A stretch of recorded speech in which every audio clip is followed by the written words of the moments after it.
ईश्वर क्या है? ईश्वर खुदा, राम, रहीम, करीम, अल्लाह आदि ईश्वर के जितने नाम जग में प्रसिद्ध हैं वह सब माया के नाम हैं, क्योंकि नाम रूप माया है। सृष्टि को उत्पन्न करने वाली भी माया है, ईश्वर भी माया से है। वही माया सृष्टि में शासन करती है, सब खेल उसी का है। प्रश्न, माया क्या है? उत्तर, माया ब्रह्म की अर्धांगिनी है। ब्रह्म शुद्ध और चैतन्य है, माया अचेत और जड़ है। माया सर्वदा ब्रह्म के संग रहती है, जैसे कि वृक्ष के साथ छाया रहती है। जिस प्रकार नदी में वृक्ष का प्रतिबिंब पड़ता है, उसी प्रकार ब्रह्म जीव में रहता है। इसी कारण ब्रह्म जीव से लिप्त और अलिप्त है, अर्थात भिन्न और अभिन्न है। माया से पार ब्रह्म ही ब्रह्म है, दूसरा कुछ नहीं है। सर्वव्यापक ब्रह्म है, उसी के संग माया रहती है। जिस प्रकार वायु से जल में तरंग उठते हैं, जब तक वायु नहीं डोलती तब तक तरंग नहीं उठते, इस प्रकार ब्रह्म में माया अर्थात फुरना उठती है, तब सब कुछ होता है। जब शांत हो जाती है तब रचना भी शांत हो जाती है। प्रश्न, ब्रह्म का नाम क्या है और माया का नाम कौन सा है?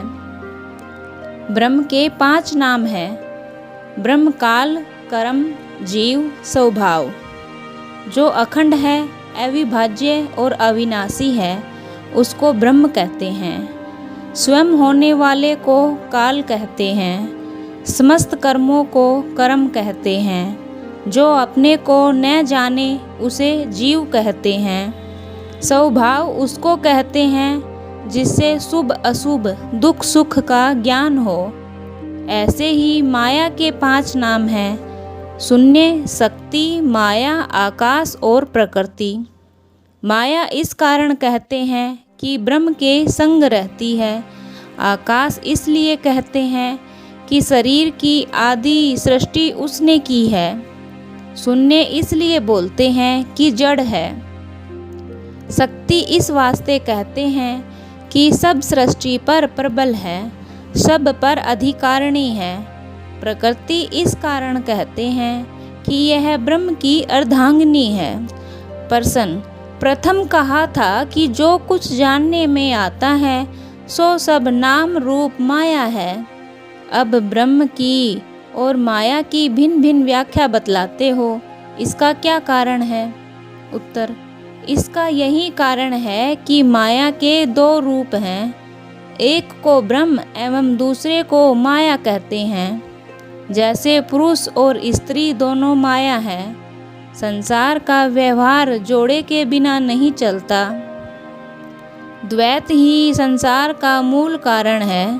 माया ने अब ही अपने 2 स्वरूप बनाकर संसार को खड़ा किया है। माया और ब्रह्म के संयोग से संसार की उत्पत्ति, स्थिति और नाश है।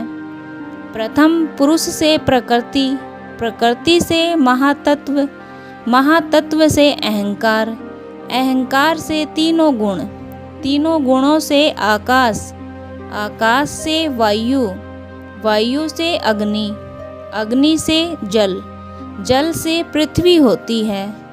माया ही शरीर का कारण है। ब्रह्म चैतन्य है, जो आपको जाने, अंतःकरण को जाने, ज्ञान इंद्रियों को जाने, 5 तत्व और 3 गुणों को जाने, सर्व को जाने, वह चैतन्य ब्रह्म है।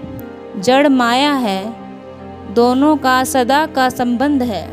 जब ईश्वर की यह दशा है तो किसका नाम जपना चाहिए? अंतरंग और बाहिरंग भजन किस प्रकार और किसका करना चाहिए? ईश्वर का नाम क्या है? उत्तर, जितने नाम हैं वह सब उन्हीं के हैं जिनका रूप संसार में प्रकट है। जितने रूप हैं सब नाशमान हैं, जो नाशमान है वह ईश्वर नहीं।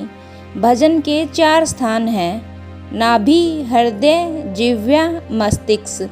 यह सब मिथ्या है, पर जैसे दूध पीता बच्चे को छोड़कर उसकी माता कहीं बाहर जाती है तो वह बच्चा भूखा हो जाता है, तो वह 4 प्रकार के कर्म करता है, यानी रोता है, चिल्लाता है, मुंह पसारता है, हाथ पांव मारता है। यद्यपि भूख का नाम भी नहीं जानता, न दूध को अपना भोजन समझता है, ना कोई उपाय कर सकता है, पर उसके रोने, चिल्लाने और मुंह पसारने से उसका कार्य सिद्ध होता है। उसकी ऐसी क्रिया को देखकर माता दौड़ के आती है, दूध पिलाकर उसको संतुष्ट करती है। बालक सुख को प्राप्त होता है। इसी प्रकार भजन के चारों स्थान असत्य हैं, पर उन्हीं के द्वारा अभ्यास करने से ईश्वर का कृपा पात्र बनता है। इस कारण ईश्वर के चाहने वालों को भजन करना चाहिए, उसी से इष्ट की प्राप्ति होती है।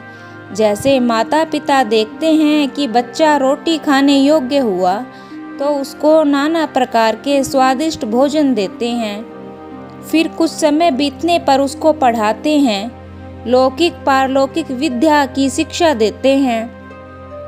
जब अपनी युवा अवस्था को पहुंचता है, सर्व प्रकार से योग्य होता है, तब अपना सर्व अधिकार देकर स्वयं अलग हो जाते हैं। जब तक वह किसी बात का अधिकारी नहीं होता, तब तक उसकी सब प्रकार रक्षा करते हैं, क्योंकि यदि दूध पीते बच्चे को कठिन पदार्थ खाने को दे दिया जावे तो वह बीमार हो जावेगा, यही नहीं वरन मर जावेगा। इसी प्रकार सब जीवधारी भजन में एक समान है, पर मुक्ति का पाठ केवल मनुष्य शरीर में है, वह सत्य पुरुष की भक्ति ही है। यदि मनुष्य शरीर पाकर भी सत्य पुरुष की भक्ति के मार्ग को न जाना, उसका अस्तित्व और श्रेष्ठता को न पहचाना, यथार्थ रीति को छोड़ अन्य रीति से भजन करे, तो पशु और मनुष्य में क्या भेद हो। केवल सत्य पुरुष की भक्ति ही मनुष्यत्व है। जितने कर्मकांडी लोग हैं, वे दूध पीते हुए बच्चों के समान हैं। वह ईश्वरीय भेद की यथार्थता को क्या जाने। अल्प बुद्धि के कारण दूसरों से मिथ्या ही लड़ते झगड़ते और वाद विवाद करते फिरते हैं। 3 प्रकार के आनंद। आनंद 3 प्रकार का होता है, विषयानंद, भजनानंद और ब्रह्मानंद। जो विषयानंद यानी सांसारिक विषय वासना की कामना को छोड़ दे, वह भजनानंद के पद को पा सकता है। जब तक विषय के स्वाद की तनिक भी हृदय में चाहना हो, तब तक भजनानंद के पद को पाना कठिन ही नहीं वरन दुर्लभ कार्य है। विषयानंद के अभिलाषी चाहे पठित अथवा अपठित कैसे भी क्यों न हो, सब समान ही है। जब तक मनुष्य विषय वासना की कामना, देहाभिमानी और जगत की आपत्ति को उठा न दे, तब तक भजनानंद प्राप्त नहीं कर सकता। ईश्वर की भक्ति और भजन में ब्रह्म ज्ञान नहीं मिल सकता।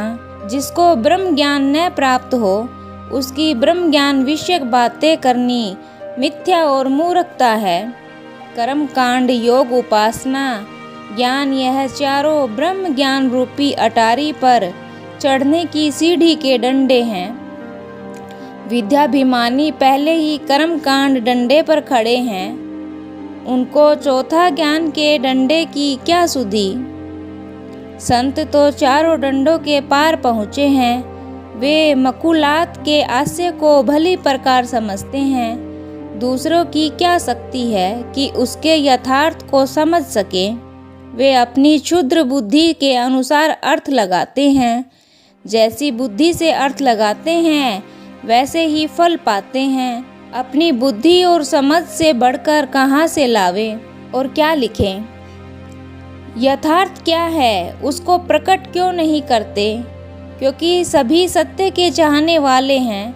सत्य को पुकार पुकार कर कहना चाहिए, जिससे सब लोग उसको जानकर सत्य पथ पर चले हुए मुक्ति पावें। जो सत्य है वह असत्य की ओट में इस प्रकार छिपा हुआ है कि उसको देखते हुए भी नहीं देखते। जो सत्य की इच्छा करेगा वह उसके प्राप्त करने का अधिकारी होगा। उसको सत्य दिया जाएगा। सत्य का मार्ग कठिन जानकर उससे भागते हैं, असत्य को स्वीकार करते हैं। मनुष्य पक्षपात में पड़ जाता है तो नीच से नीच, निषेध से निषेध कार्य को अज्ञानतावश नहीं छोड़ना चाहता। सत्य तो प्रत्यक्ष प्रकट सब स्थान में सर्वदा पुकार रहा है, पर असत्य के प्रेमी उसके परम तेज को नहीं सह सकते। सत्य प्रत्यक्ष और प्रकट होने पर भी ऐसा गुप्त है जैसे जवाहिरों की दुकान पर रत्न पेटियों में बंद रहता है, पर उसके ग्राहक जब भी आते हैं तभी पेटी खोलकर उसको दिखाते हैं। जो पारखी है उसके लिए रत्न सर्वदा ही प्रत्यक्ष होता है।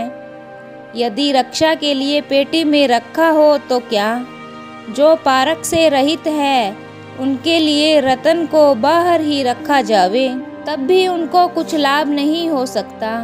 इस कारण उचित है कि जब कोई रत्न पारखी मिले तभी उसका संदूक खोलना चाहिए। हर एक के सामने खोलना ठीक नहीं, क्योंकि सबके सामने खोलने से भय है कि चोर डाकू नष्ट कर दें। प्रत्येक मत में मुक्ति का विचार चाहे किसी धर्म का क्यों न हो, यदि वह पुण्य करे, सर्वदा सदाचरण से वर्ते तो मुक्ति हो कि नहीं। सुकृत पुरुषों को उनके पुण्य का फल अवश्य मिलेगा, पर पाप और पुण्य दोनों ही बंधन के कारण हैं। एक से स्वर्ग, दूसरे से नरक की प्राप्ति होती है, किंतु मुक्ति नहीं होती, क्योंकि वह सद्गुरु के बिना कदापि नहीं मिलती। जिस प्रकार यह इंजन के बिना रेल नहीं चलती, इस तरह गुरु ज्ञान के बिना सत्य पद मिलना कठिन है। हाँ, इतना तो अवश्य है कि जो अपने पुण्य को पूर्ण करते हैं उन पर सत्य गुरु की कृपा दृष्टि होती है, क्योंकि इस जीव को सदा सत्य गुरु की अपेक्षा है। कोई मनुष्य पूर्ण पुण्य स्वरूप नहीं हो सकता, क्योंकि पूर्व के अनेक जन्मों से इनके पाप पुण्य का संबंध हो रहा है। मनुष्य को उचित है कि पुण्य की पूर्णता पर पहुँचने के लिए पूर्ण उपाय करें, सत्य गुरु से उसके फल की आशा रखें, सर्वदा दृढ़ता के साथ यही विश्वास हृदय में धारण करें कि सत्य गुरु ही बेड़ा पार करने वाला है।